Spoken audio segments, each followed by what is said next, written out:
Silahkan duduk. Terima kasih, Bu. Bagaimana perjalanannya ke sini? Lancar? Alhamdulillah lancar, Bu, tapi dari tadi jantung saya sudah berdebar-debar. Oh iya, wajar. Apalagi ini pengalaman pertama untuk melakukan sesi konseling, pasti ada perasaan grogi dan lain-lain. Ya, oke. Kalau boleh tahu, Rina tahu dari mana dengan UPBK yang ada di sini? Dari teman saya, Bu. Sebenarnya sejak kemarin-kemarin saya sudah mau mengunjungi Ibu, tapi saya takut dan tidak percaya diri, Bu, untuk datang ke sini. Jadi sekarang saya memberanikan diri untuk datang ke sini, Bu.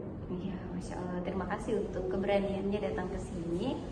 Saya baca dari biodatanya, sudah semester 4 ya, jurusan psikologi. Iya, Bu. Oh iya, kalau boleh tahu di jurusan psikologi, Rina suka mata kuliah apa? Di jurusan psikologi, saya suka mata kuliah psikologi kepribadian, Bu. Oh, psikologi kepribadian ya. Iya, Bu, karena saya tertarik belajar bagaimana pola pikir mempengaruhi perilaku, Bu. Wah, kalau begitu sangat relevan sekali dengan yang akan kita bahas hari ini ya, terkait dengan permasalahan yang Rina sampaikan di dalam biodata. Nah, selain kuliah, biasanya Rina aktif apa atau ada hobi, kesukaan apa yang Rina lakukan? Saya suka menulis jurnal, Bu. Terus saya juga suka mendengarkan musik.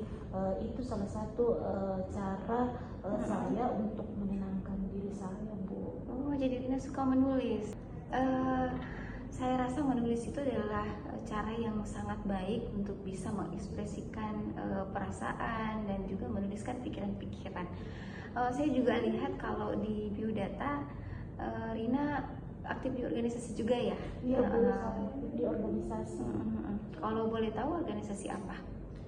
Saya di Departemen Media, Bu.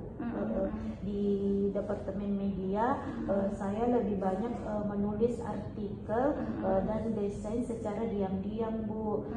Terus setiap kali ada rapat yang mengharuskan kami untuk presentasi, saya selalu meminta tolong kepada teman saya, Bu, untuk berbicara atau presentasi, Bu. Ya, kalau begitu saya bisa menemukan satu pola bahwa Rina itu orangnya sebenarnya sangat aktif untuk hal-hal yang bersifat teknis ya, tetapi untuk yang berkaitan dengan sosial atau berhadapan dengan orang agak susah ya, seperti itu. Sekali, Bu, saya sangat sulit, Bu, saat disuruh presentasi atau berbicara di depan umum, Bu. Makanya saya selalu minta tolong, Bu, sama temanku supaya dia yang berbicara, Bu, tidak usah saya. Oh iya. Baik sekali. Jadi saya sekali lagi berterima kasih atas keputusan yang kamu ambil hari ini ya. Itu adalah keputusan yang sangat baik, dan ini juga adalah langkah awal yang sangat tepat untuk bisa menyelesaikan permasalahan yang Rina hadapi. Insya Allah ya, kita akan menghabiskan sekitar 30-40 menit hari ini untuk bersama-sama melakukan suatu pendekatannya. Pendekatannya bernama rasional emotive behavior atau rasional emotive behavior therapy atau REBT. Nah, nanti akan ada satu model namanya model ABCDE. Nah, tujuannya untuk apa? Untuk bisa memahami pola pikir yang memicu kecemasan dan bagaimana mengubahnya. Apakah Rina siap? Siap, Bu, insya Allah. Oke, baik Rina, kita mencoba untuk memulai ya. Yang pertama, saya ingin kita sepakati dulu bahwa ruangan ini adalah ruangan yang aman dan rahasia. Jadi apa yang akan kita bicarakan hari ini tidak akan sampai kepada siapapun selain kita, kecuali dengan persetujuan dari Rina. Nah, kemudian ada keterbukaan. Jadi Rina bebas untuk menyampaikan apa saja yang Rina rasakan dan pikirkan Jadi tidak ada batasan selama Rina merasa nyaman. Oke? Ya, Bu. Oke. Oke, paham sampai situ? Paham, Bu. Oke, bagus. Nah, setelah itu juga ada namanya dalam konseling itu tidak ada paksaan ya. Nah, Rina kesini tidak ada yang memaksakan? Tidak, Bu. Inisiatif sendiri, Bu. Ya, baik. Alhamdulillah kalau seperti itu. Nah, selanjutnya saya ingin mendengar sekali lagi kira-kira selain dari biodata, apa yang Rina sangat inginkan dari proses konseling ini? Saya berharap, Bu, saya bisa mengontrol rasa cemas saya, Bu, saat presentasi. Kalau bisa dalam jangka panjang, Bu, saya tidak takut lagi atau tidak merasa cemas lagi untuk bisa tampil berbicara di depan umum, Bu.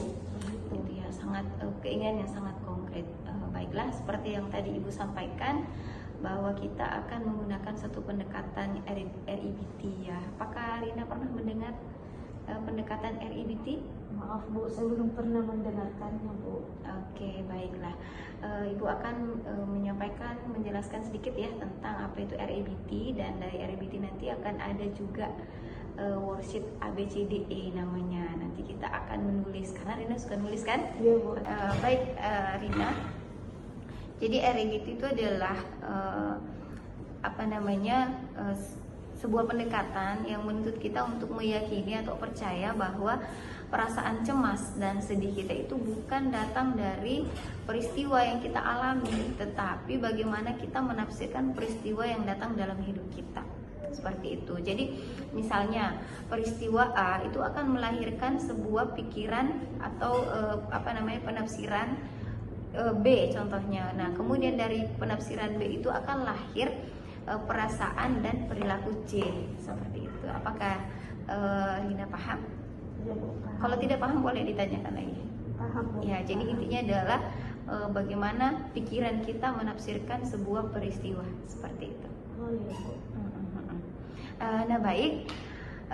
Karena tadi Rina seperti yang tadi Ibu sampaikan, dan Rina juga sudah sampaikan ke Ibu kalau Rina itu suka menulis ya. Maka ini Ibu ada lembaran worksheet Ibu sediakan. Nah, worksheet ini namanya worksheet ABCDE. Worksheet ABCDE ini, nah ini tujuannya untuk menuliskan atau memetakan peristiwa, kemudian pikiran, perasaan yang Rina alami ketika mengalami ketidakpercayaan seperti itu. Ya, oke. Nah, worksheet ini nanti Bu jelaskan ya. Namanya tadi worksheet apa, Rina? ABCDE, Bu. Ya, bagus. Nah, worksheet ABCD ini akan sedikit banyak membantu bagaimana mengelola pikiran itu.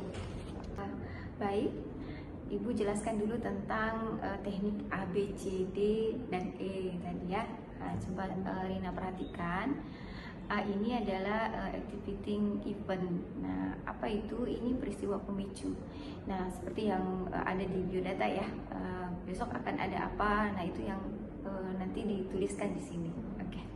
Nah, kemudian yang B ini adalah belief. Belief ini adalah pikiran-pikiran yang muncul ketika akan menghadapi peristiwa itu. Seperti itu. Jadi apapun yang muncul dalam pikirannya nanti dituliskan di bagian B. Paham ya, Rina? Nah, oke. Sekarang untuk C ini adalah konsekuensi. Konsekuensi ini dibagi menjadi 3 bagian. Nah, yang pertama ada perasaan, terus ada reaksi tubuh, sama perilaku yang muncul. Nah, jadi kalau misalnya perasaannya, contoh perasaan kayak cuma takut, nah itu akan menghasilkan reaksi tubuh, misalnya berkeringat dan lain-lain. Terus yang berikut perilaku yang akhirnya diambil sebagai akibat dari yang tadi ini. Nah, itu bisa dituliskan. Jadi nanti dibagi 3 ya, bagian C. Paham? Paham. Nah, kemudian di bagian D ini disputing itu tentang bagaimana cara untuk menantang pikiran-pikiran yang buruk tadi yang ada di bagian B. Oke? Nah, kemudian yang bagian ini kita melahirkan pikiran-pikiran yang baru. Nah, pikiran-pikiran yang lebih positif. Jadi kalau lawannya tadi ada pikiran irasional, maka ada lawannya. Nah, itu pikiran rasional. Oke. Sampai sini ada yang mau ditanya dulu? Nah, sudah paham? Paham Bu. Oke, baik Rina, kalau sudah paham Ibu serahkan worksheetnya. Silahkan Rina tuliskan, nanti Ibu bantu. Kita mulai dari bagian A. Jadi apa tadi bagian A? Repeating event ini diisi dengan saya akan menghadapi peristiwa ini dan saya seperti apa, kayak gitu. Silahkan dituliskan.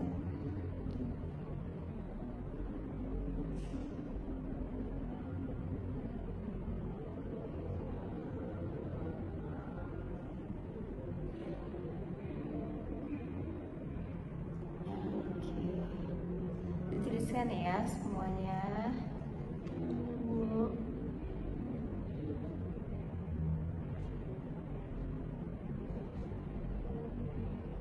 Coba Rina baca apa di bagian A-nya yang dituliskan.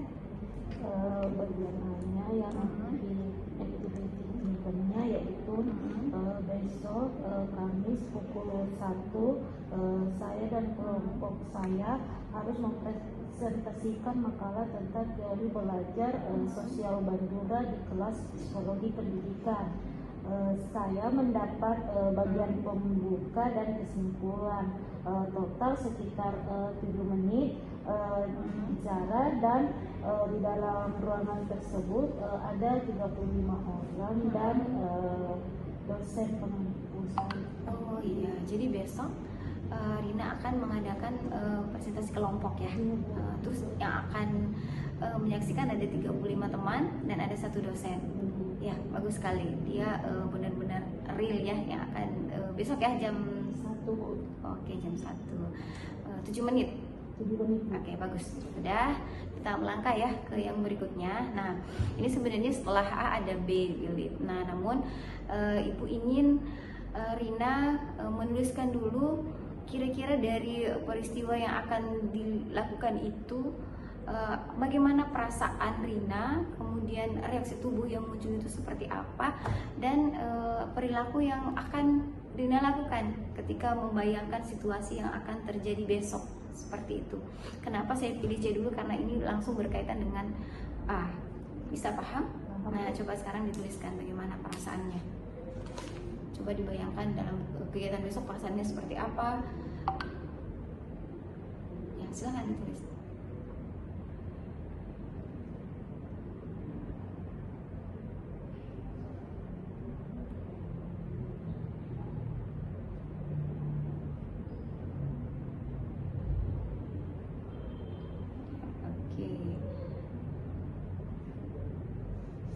Reaksi tubuh yang kedua di Bu. Ya, reaksi tubuh. Paham yang reaksi tubuh kayak apa? Paham Bu. Silakan tulis.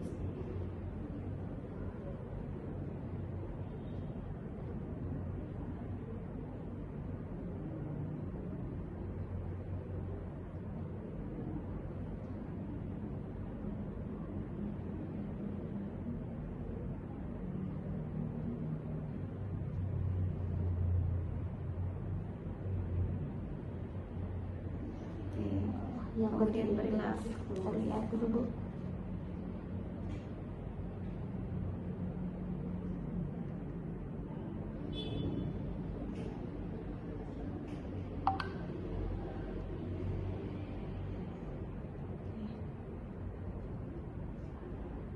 Dituliskan ya semuanya.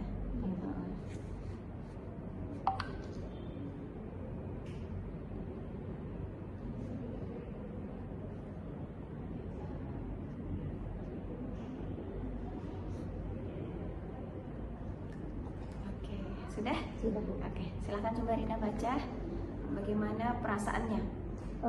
Kalau dari segi perasaannya Bu, saya sangat cemas, takut, minder, dan merasa pasti gagal.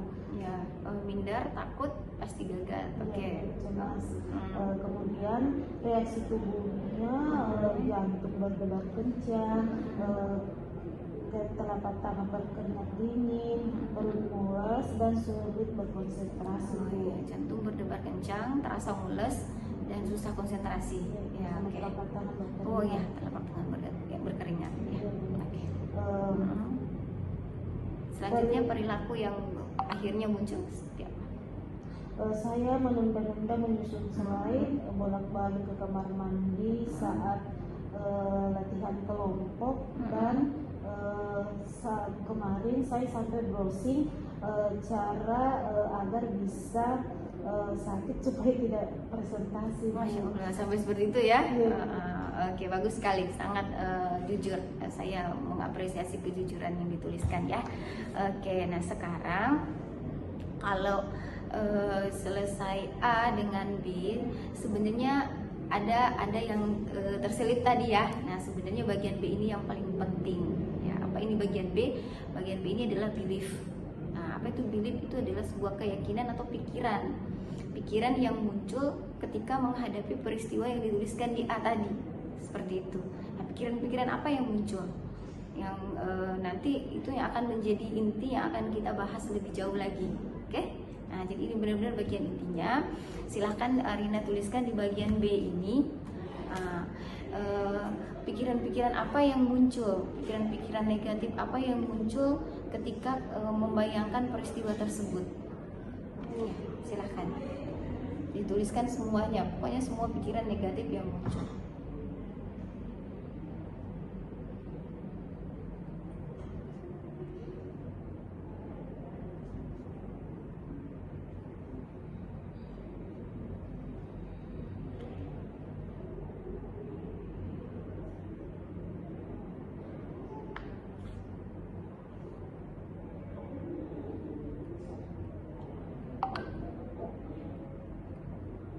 Paham ya? Ya Bu. Ditulisnya santai, tenang, tapi bawa diri dalam situasi itu ya. Iya. Tidak usah tegang, santai saja.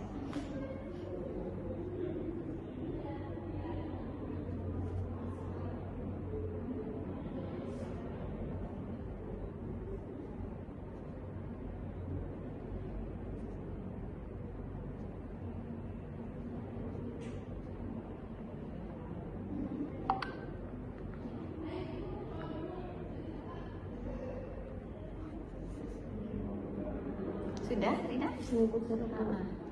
Baik, Rina. Boleh disebutkan apa saja pikiran negatifnya tadi yang ditulis di bagian B?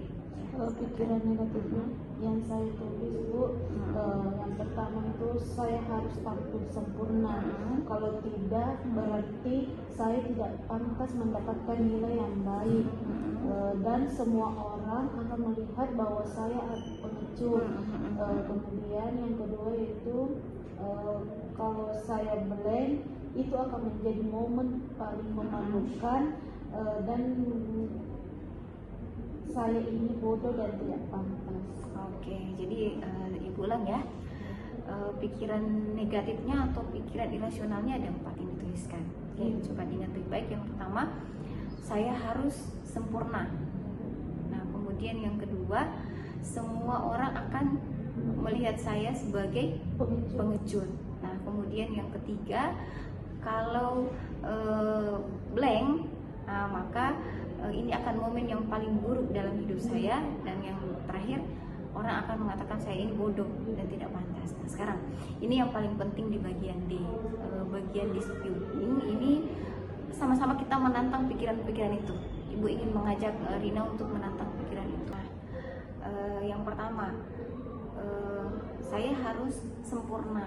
Nah, sekarang Ibu mau tanya kepada Rina, apakah Rina pernah mendengar teori universal atau dari sisi manapun yang menjelaskan bahwa ada manusia yang sempurna?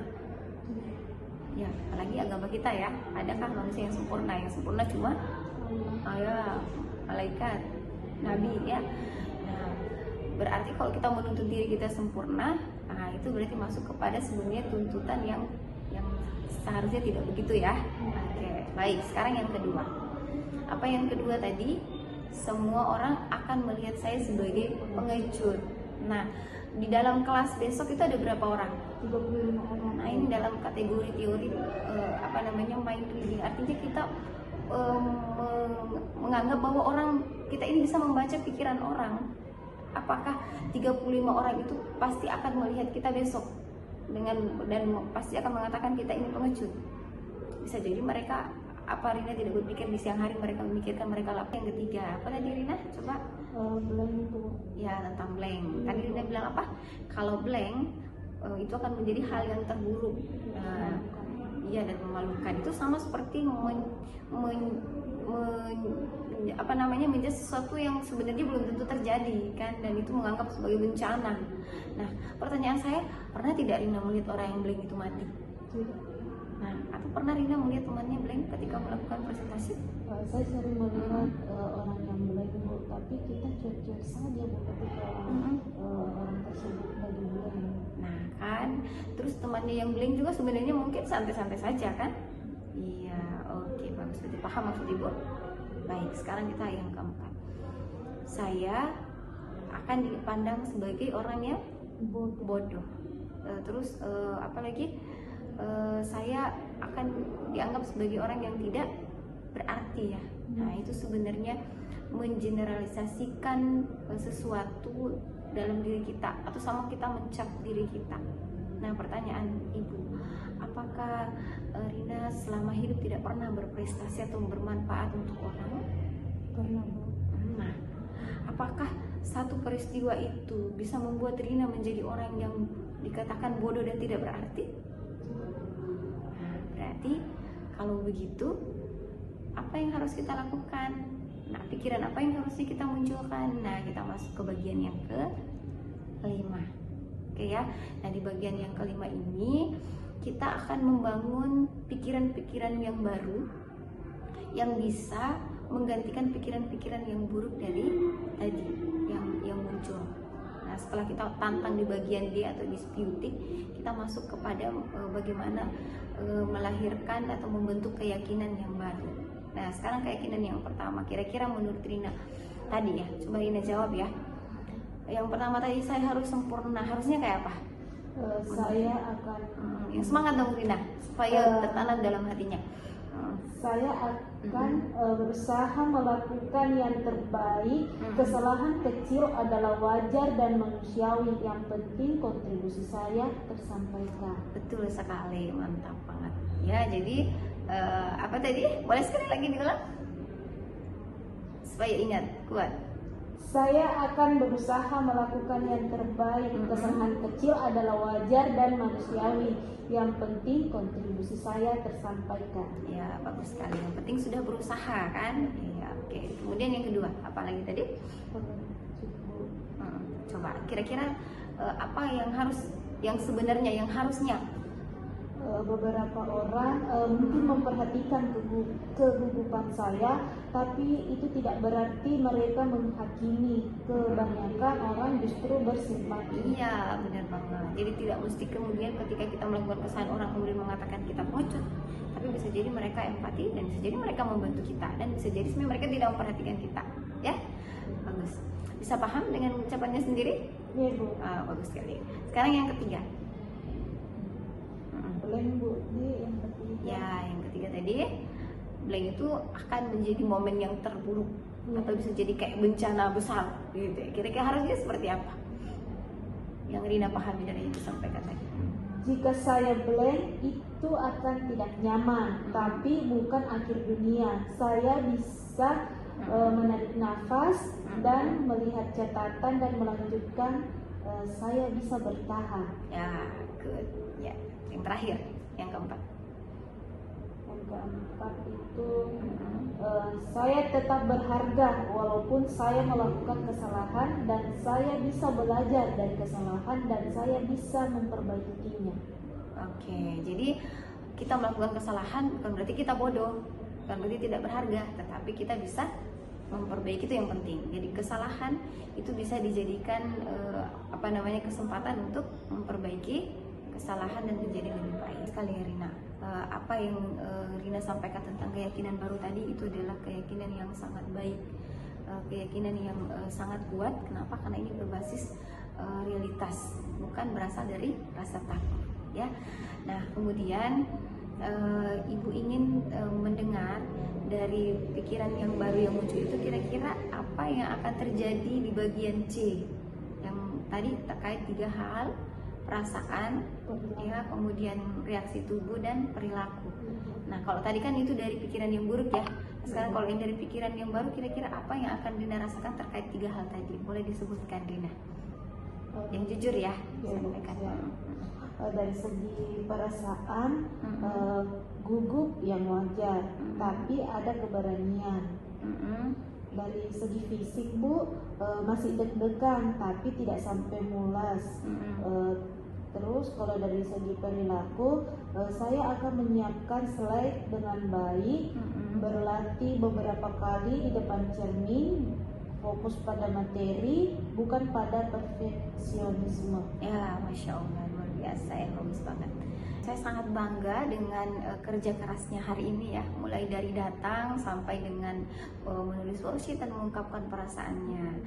Nah, sebagai rasa senang ibu akan memberikan satu worksheet kosong ya untuk Rina. Nanti tujuannya kalau muncul perasaan yang bukan perasaannya, pikiran-pikiran negatif atau perasaan-perasaan yang seperti tadi ya, ketika menghadapi situasi yang sama, boleh nanti Rina tuliskan dalam worksheet kayak tadi. Nah, sekaligus dengan worksheet yang sudah diisi silahkan dibawa sebagai contoh. Oke, nah sekarang Ibu ingin tahu kira-kira untuk menghadapi situasi besok atau presentasi besok ya, apa langkah kecil yang akan Rina lakukan setelah ini? Mungkin bisa disampaikan ke Ibu. Saya akan latihan minimal 3 kali malam ini, dan setiap kali muncul pikiran harus sempurna, saya akan bilang pada diri saya sendiri, yang penting usahaku maksimal. Ya, Masya Allah, luar biasa. Ini rencana yang sangat baik. Ingat, ini adalah latihan keterampilan ya. Semakin sering melatih pikiran rasional, maka itu akan semakin otomatis muncul menggantikan pikiran-pikiran irasional. Nah, oke. Nah, sebagai penutup, saya ingin bertanya kepada Rina, bagaimana perasaan Rina hari ini dibandingkan dengan sebelumnya, yang tadi sebelum datang dengan sekarang? Lebih lega Bu, dan saya merasa punya senjata untuk melawan pikiran-pikiran liar saya. Masih ada sisa cemas, tapi saya sudah tahu cara untuk mengolahnya Bu. Masya Allah, Alhamdulillah, bersyukur Ibu ya dengan apa yang Rina sampaikan. Itu memang tujuan kita hari ini, untuk menghilangkan semua kecemasan, kemudian mengelolanya dan tidak lagi melumpuhkan. Jadi kecemasan itu sesuatu yang wajar, tapi bagaimana caranya kita kelola dan tidak melumpuhkan kita. Nah, kemudian terima kasih ya atas kepercayaan dan keterbukaannya hari ini. Jika Rina masih merasa perlu untuk berkonsultasi, konseling setelah presentasi besok, silahkan datang saja ke sini, dengan senang hati Ibu menunggu ya. Ibu doakan semoga presentasinya besok lancar, dimudahkan dan jauh lebih baik dari sebelumnya. Ya Bu, terima kasih banyak Bu atas bantuannya. Kalau begitu saya permisi dulu Bu. Doakan saya Bu, semoga presentasi saya besok lancar, dan kalau bisa seterusnya saya bisa lebih percaya diri lagi Bu. Amin, amin, amin ya, Ibu doakan semoga besok presentasinya lancar sesuai yang Rina harapkan. Ya, ingat tadi latihannya ya. Iya Bu. Oke. Jadi saya bawa nih Bu. Iya, silahkan dibawa sheetnya, jangan lupa dicatat. Saya pamit dulu Bu. Oke, hati-hati ya Rina ya.